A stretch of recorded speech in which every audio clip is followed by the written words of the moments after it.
So what you're going to do is when you finally get an icing color that you're happy with as far as the hue, or the shade, excuse me, and the hue, you want something that's very light, very delicate.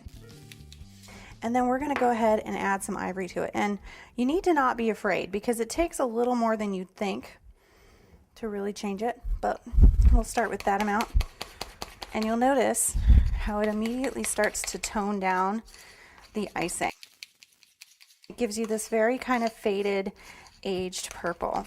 There you go. And you can see what a difference from start to finish that makes. You can still kind of see from the outside versus the color that it turns into. It's a very pretty color. Now that that's ready, let's get started. So for today, I'm going to be adding, so we'll start with our purple icing, my 225, my drop flower. I'm going to go ahead and put my purple icing in this particular cone, and that's because I'm going to try to be replicating the look of Lysteria, which is a beautiful hanging flower used in lots of arbors, and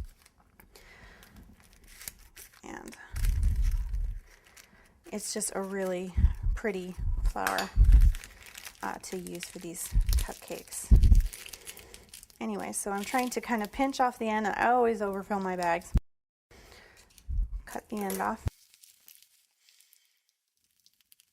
There we go. They always overfill them, never fails. So when you're done with your bowl, just set it aside in case you need a little bit more. We'll get rid of all this too. For our pink, we're going to be putting our large 125 rose tip in there.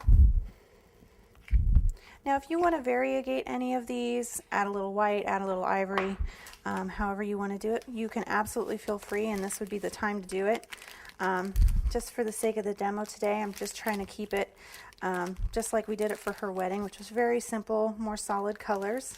And there's kind of an unwritten rule to cake decorating. If it's for a paying client, you don't lick your fingers, but you know, if it's for family, then all bets are off. This particular buttercream is the amazing Susan Carberry's recipe, and I really love this recipe because it has a nice bright white.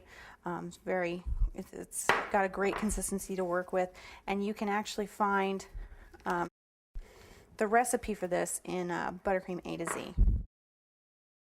Okay, now if you'll notice, I didn't add a tip to this particular bag. This is our yellow, and I did not, get down there, I did not add a tip. And that's because for the flowers that I want to do with my yellow, I'm actually just going to cut a V, just like you would for a leaf. So I'm just going to cut a V, and I'm going to pinch it pretty hard. And that's going to give us that great shape. And I think I'm going to use the 103, so I'm not going to use my 104 today. And this is what I'm going to be putting my blue in. Now what I'm going to try to be accomplishing with the blue is kind of the general outline of a lupin, or lupine, depending on what part of the country you're from. It's kind of a tall spherical flower, or excuse me, not spherical, but conical flower. And finally we have our green, and just like our yellow, I'm not actually going to be adding a tip to this. I'm just going to cut the bottom off in a V.